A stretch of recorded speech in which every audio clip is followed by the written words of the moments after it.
Alors bonjour à toutes et à tous et bienvenue à ce point de marché du jeudi 2 novembre 2017. Je suis Avenizar, très heureux de vous retrouver. Il se passe beaucoup de choses sur les marchés.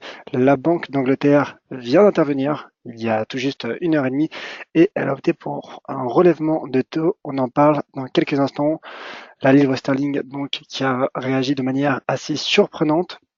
Alors tout de suite, je vous laisse prendre connaissance de l'avertissement lié au risque de trading. Alors le trading avec effet de levier amplifie toujours les gains et les pertes. Un compte risque limité présente un risque de perte du capital investi. L'investissement sur compte titre présente un risque de perte en capital léger fourni exclusivement en service d'exécution d'ordre.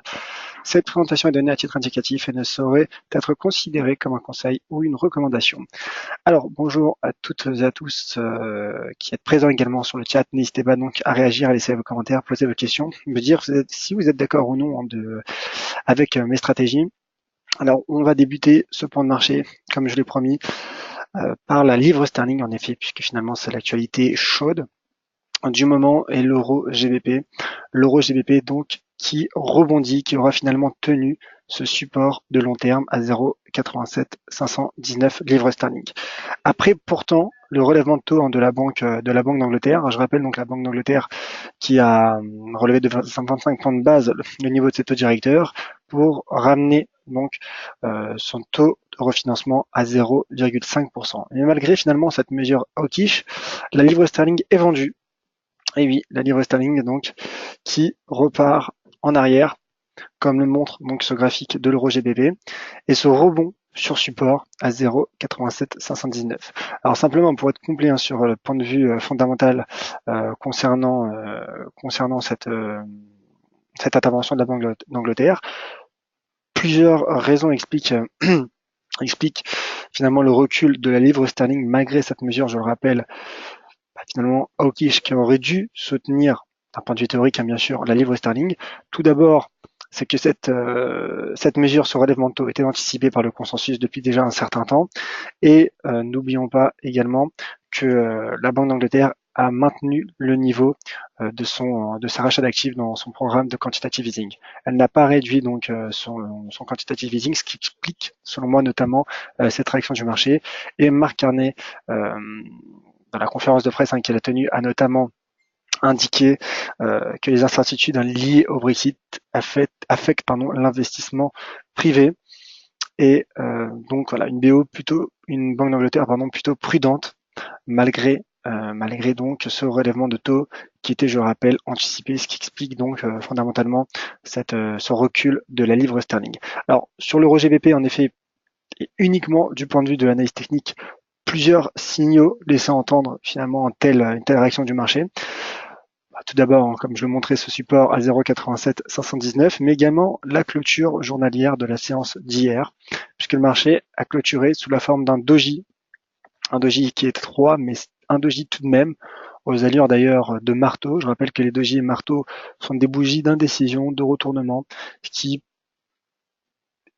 finalement, selon l'analyse technique, laisse penser et laisse imaginer une fin de tendance, une fin du mouvement en cours qui était baissier depuis donc l'échec du marché sous les 0,9025. Donc finalement, doji sur support journalier, cela a donné en tout cas un rebond, un bond même de l'euro GBP, qui aurait pu casser en effet avec ce regain de volatilité, mais le marché a donc respecté ces signaux techniques et ces seuils techniques, notamment donc ce support à 0,87 519, qui est également un support en données hebdomadaires, un très joli niveau de support qui correspond à une ligne de coup d'une épaule tête-épaule qui n'a pas été validée. En effet, le marché aurait pu enclencher cette épaule tête-épaule qui est une figure de retournement, et donc auquel cas la livre sterling aurait pu fortement s'apprécier face à l'euro, et donc le taux de change euro-GBP aurait pu, du point de vue de l'analyse technique, s'enfoncer et retomber sur du moyen long terme sur les 0,8315. Mais le marché en a voulu autrement, et d'ailleurs en données hebdomadaires, pour l'instant, comme vous le voyez sur ce graphique, le marché tient sa droite de tendance haussière, initiée depuis le mois de novembre 2015, droite de tendance haussière qui date donc depuis près de 2 ans, depuis quasiment tout juste 2 ans. Alors, un mot sur le GBP USD bien sûr, GBP USD également dont la configuration est intéressante. Pourquoi? car juste avant, quelques minutes avant cette décision de la Banque d'Angleterre, le marché travaillait cette résistance à 1,33, qui est tout simplement la résistance formée suite à la victoire du Brexit il y a maintenant 1 an et demi. Et le marché, là également, a tenu et a respecté les seuils techniques et donc a reculé, a échoué sous cette résistance à 1,33 suite donc à ce relèvement de taux de la Banque d'Angleterre. Donc l'enseignement, le principal enseignement finalement de la séance du jour, c'est que la livre sterling est vendue malgré donc une statistique qui aurait pu théoriquement, même s'il y a des circonstances atténuantes, mais qui aurait tout de même pu favoriser la livre sterling, et cela montre la volonté du marché finalement de vendre la devise britannique. Donc en effet, la devise britannique, le sterling qui est donc sous pression et en danger à court et moyen terme. Et donc, pour une stratégie de moyen terme, je pense qu'un retour sur ce seuil, sur ce support que je trace devant vous à 1,2850 me paraît envisageable, probable même, donc sur du moyen terme pour le cours du câble. Voilà, donc risque baissier sur le GBP USD et sur le sterling.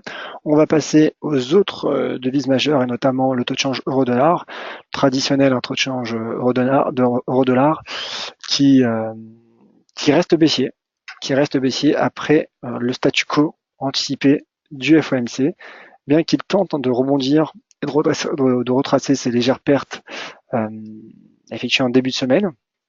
Mais voilà, il y a cette résistance à 1,1662 qui est l'ancien support, en tout cas la partie inférieure de la zone de support qui soutenait l'euro-dollar depuis le mois de juillet à 1,1662, qui désormais joue un rôle de résistance et donc seuil d'inversion de polarité, vous l'avez compris, sur l'euro-dollar. Alors l'euro-dollar qui rebondit, alors selon moi, en tout cas c'est l'interprétation que je donne à l'analyse technique qui me paraît, je dirais, claire et limpide, selon moi en échec sous ce seuil.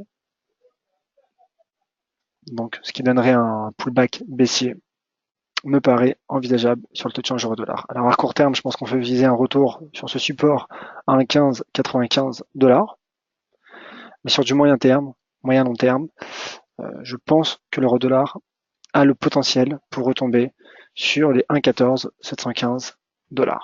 Voilà, ma stratégie est clairement baissière sur l'euro-dollar.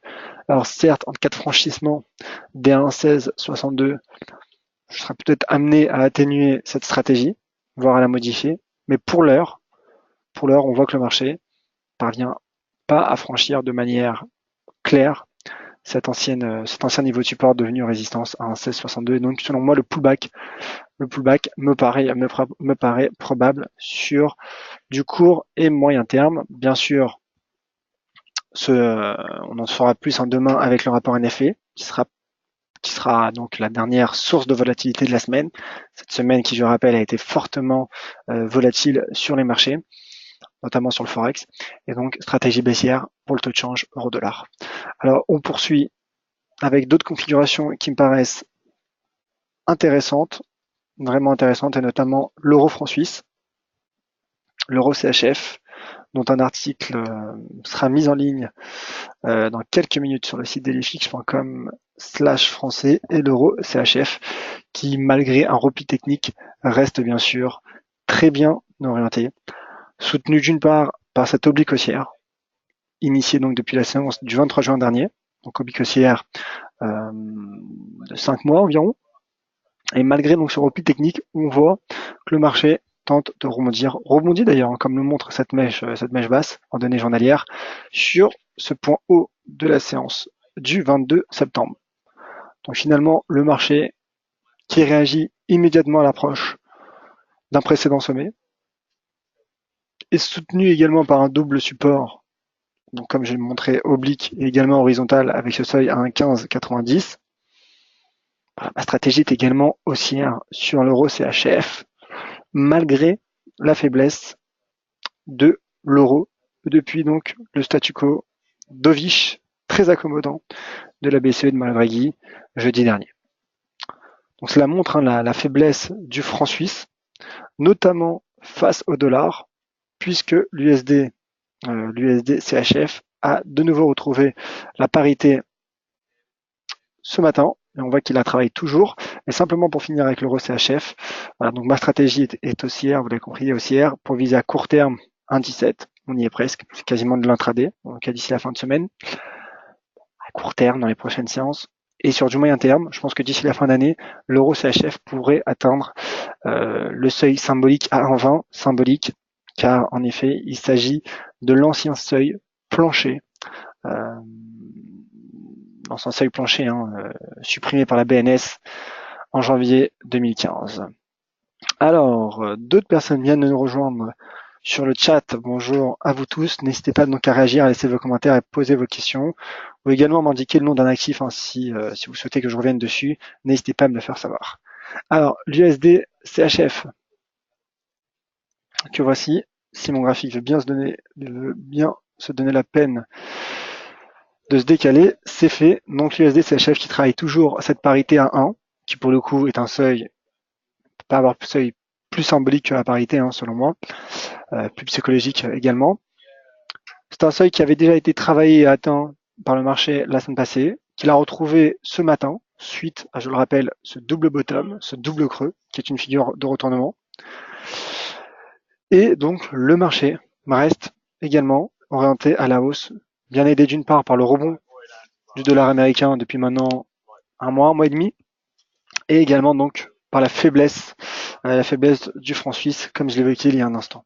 Donc je pense en effet que l'USD CHF pourrait atteindre à court et moyen terme ce seuil intéressant, seuil de résistance. Ce seuil que je trace devant vous à 1,02 quasiment. 1,02. 1,0130, pardonnez-moi. 1,0130 qui est à court terme et donc mon objectif sur le taux de change USD CHF. Je rappelle que le taux de change USD CHF est inversement corrélé au dollar, au taux de change euro-dollar. Donc en effet, je dirais qu'il est cohérent lorsqu'on est baissier sur l'euro-dollar, finalement d'être haussier sur le taux de change USD CHF. Donc corrélation inverse entre l'euro-dollar et l'USD CHF. Et donc stratégie baissière sur ce taux de change. Un mot sur l'USD yen. Je vais pas tarder à parler des indices. L'USD yen qui travaille toujours ce niveau de résistance à 114,50, qui certes se maintient à l'intérieur de ce range de long terme, qui est plus clair en données hebdomadaires, mais une résistance qui est de plus en plus sous pression, à 114,50. Ça me rappelle une configuration, celle du WTI, qui a finalement franchi un double niveau de résistance, après avoir à de nombreuses reprises, pendant plusieurs mois, quelques années même, avoir échoué sous une résistance, mais le marché, ces dernières semaines, mettait la pression donc sous une résistance, et là, j'ai l'impression qu'on retrouve un peu la même configuration sur l'USD yen, qui d'ailleurs a rebondi sur un seuil d'inversion de polarité à 112,94.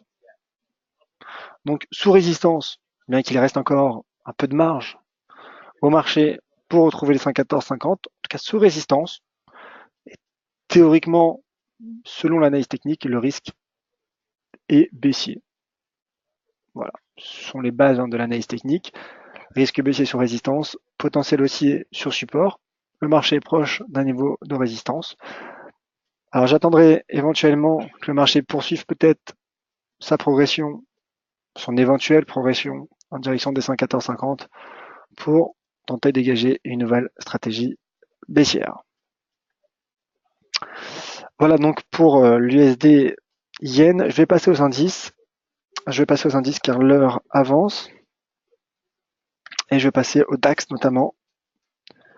Le DAX qui atteint un nouveau plus haut. Le DAX qui est ici. Voici mon graphique.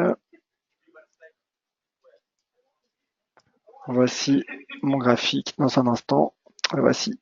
Le DAX donc, qui a effectué un nouveau plus haut historique hier, qui consolide sous les 13 500 points. Donc notre stratégie haussière semble prendre forme, ce qui est finalement plutôt logique. La tendance est haussière, les fondamentaux lui sont favorables, fondamentaux des indices européens qui sont en effet favorables donc à la progression des bourses, depuis notamment que Mario Draghi a donc soutenu son économie la semaine passée en intervenant de manière dovish, de manière accommodante.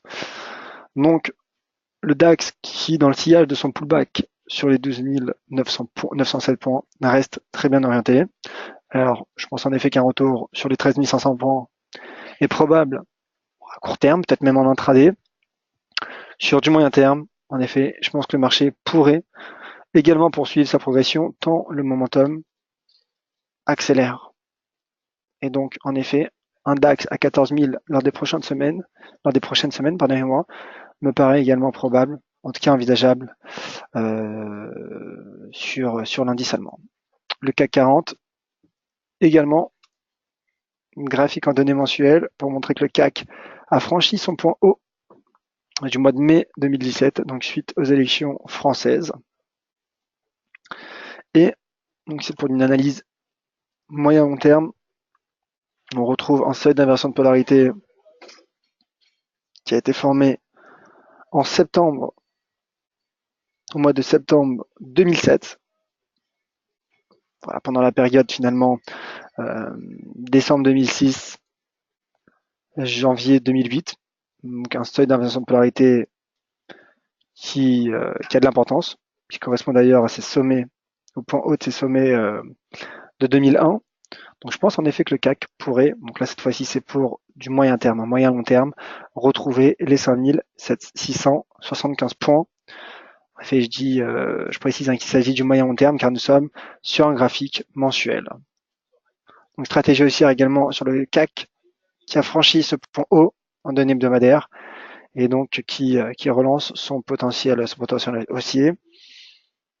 Le RSI qui tente de passer la borne 70 et il ne s'agit pas d'une divergence baissière car entre-temps, vous le voyez, entre ces deux sommets, le marché est repassé par le seuil 50, le RSI est repassé sous le seuil 50, ce qui invalide donc, d'un point de vue théorique, le système de divergence.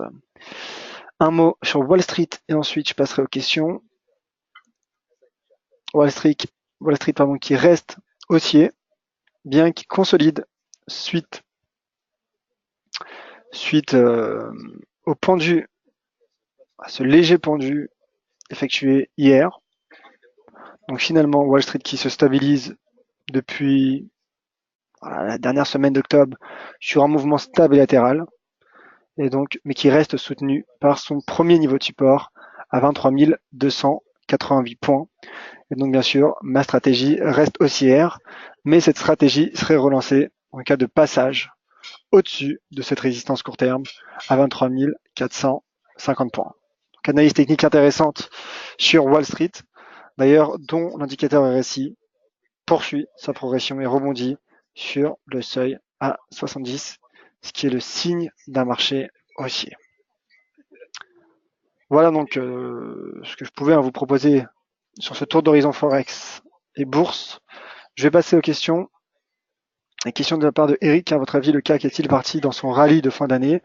Alors déjà, je pense que pour parler de rallye de fin d'année, je pense qu'il faille étudier en effet les statistiques. Certes, selon l'analyse comportementale, finalement, l'engouement et la joie qu'ont les marchés de manière générale, les populations durant les fêtes de fin d'année encouragent le mouvement acheteur. D'ailleurs, les achats également sont encouragés dans l'économie réelle. Écoutez, je ne pense pas qu'il y ait réellement un rallye de fin d'année. En tout cas, s'il y en avait un, il n'est selon moi pas encore enclenché, car généralement ces statistiques interviennent, sont en tout cas basées sur les analyses, des analyses du cours durant le mois de décembre, sur la dernière moitié du mois de décembre. Voilà, je ne pense pas qu'il s'agisse du rallye de fin d'année, je pense tout simplement que le marché progresse suite à l'intervention accommodante de Mario Draghi, qui a donc confirmé que la BCE resterait accommodante et continuerait de soutenir les marchés. Alors, Bruno, qu'attendre du DAX et du Gold suite au relèvement de taux de la BEE? Alors le DAX, on l'a vu, qui reste bien orienté. D'ailleurs, pas forcément de lien a priori entre la politique monétaire de la Banque d'Angleterre et ces deux actifs. Alors certes, le gold peut-être par son aspect refuge. Comme vous le voyez, peu de volatilité sur le gold après une intervention qui pour le coup a procuré de la volatilité. Le gold reste selon moi, pour le moment en tout cas, soutenu par ce support hebdomadaire à 1275, bien que selon moi le risque reste baissier. Mais le risque baissier, encore une fois, ne peut pas, je dirais, se dégager. Cette stratégie baissière ne peut pas se dégager sur un niveau de support. J'attendrai une éventuelle cassure des 1275 de ce support, donc tracé en très plein en vert sur mon graphique, pour dégager une éventuelle stratégie baissière sur le cours du gold.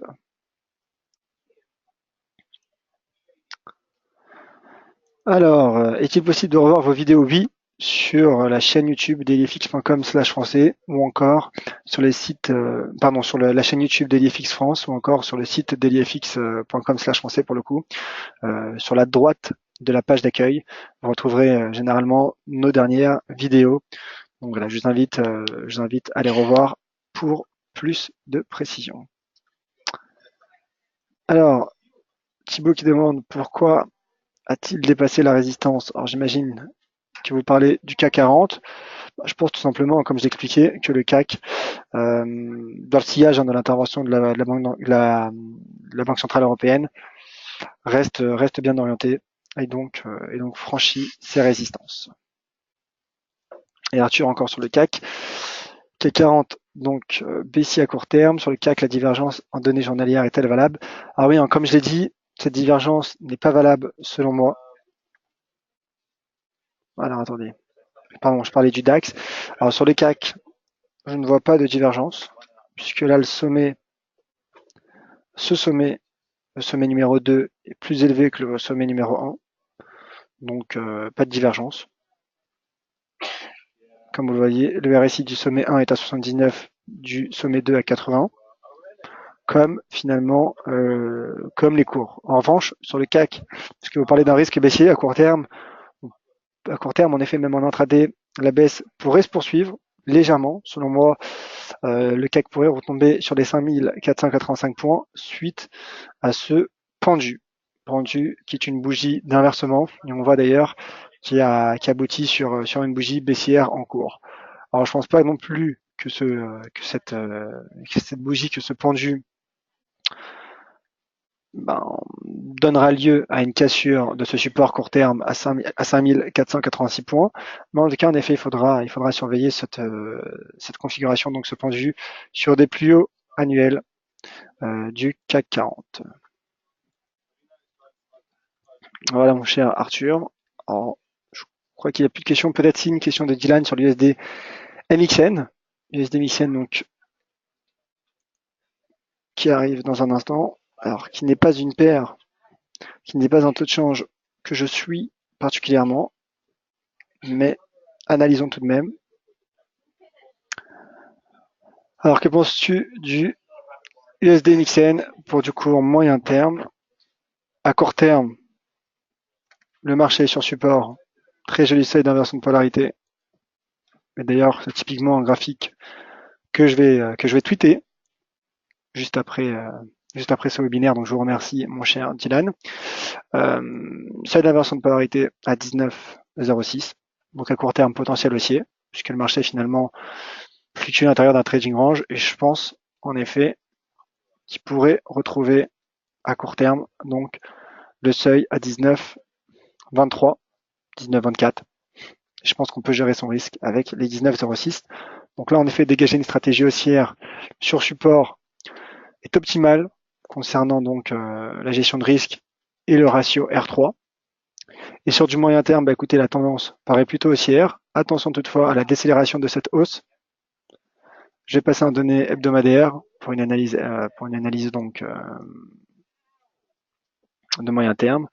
Alors en données hebdomadaires, en revanche, prudence, car le marché, on voit, est venu se replier et échouer sous une résistance à 19,29. Donc voilà, d'où l'intérêt finalement de fluctuer et de varier entre les différentes unités de temps. Voilà. Je regarde peut-être également d'autres unités de temps pour voir si c'est une configuration qui paraît très intéressante. En données 4 heures, on peut ajuster ce niveau de support à 19,02. Donc à court terme, en effet, je pense que le marché pourrait rebondir et atteindre la partie supérieure de ce range. Configuration intéressante sur USD MXN. Alors, peut-être un dernier commentaire. Mouvement Forex avec le nom du président de la Fed ce soir. Oui, en effet, Donald Trump donnera aujourd'hui le nom du prochain président de la Fed. Le consensus s'attend à la nomination de Jérôme Powell, qui est également républicain, bien que Donald Trump ait indiqué en début de semaine que Janet Yellen effectuait un excellent travail. Mais voilà, on connaît les différents qui ont opposé Janet Yellen et Donald Trump, notamment durant la campagne présidentielle. En tout cas, ce qui est intéressant de suivre, à surveiller, ce qu'il faudra surveiller, c'est la politique monétaire que ce prochain président prônera. Vraisemblablement, il s'agira d'une politique accommodante, puisque Donald Trump n'a aucun intérêt à nominer un président de la Fed, de la Réserve fédérale, qui opterait pour finalement une politique hawkish, non accommodante, ce qui pourrait donc ralentir la progression économique, ce qui n'est pas le souhait de Donald Trump, a priori en tout cas. Voilà, donc je pense avoir fait le tour des questions. Merci Dylan, Pierre, Philippe, Arthur et tous les autres. Merci à toutes et à tous d'avoir participé à ce webinaire et également à tous ceux qui ont participé donc sur le chat. On se retrouve demain à 14h30, il y aura le rapport NFP. Il y aura peut-être un webinaire dans la matinée qui sera proposé, que je vous proposerai. Donc, je vous tiendrai au courant, que ce soit par email ou encore par les différents réseaux sociaux. N'hésitez pas, si vous avez d'autres questions ou des graphiques tout simplement à me proposer, n'hésitez pas à me les envoyer sur Twitter, @yoavnizar. Merci à toutes et à tous. Bon après-midi. À demain. Prudence pour le fameux rapport NFP aux États-Unis. Au revoir.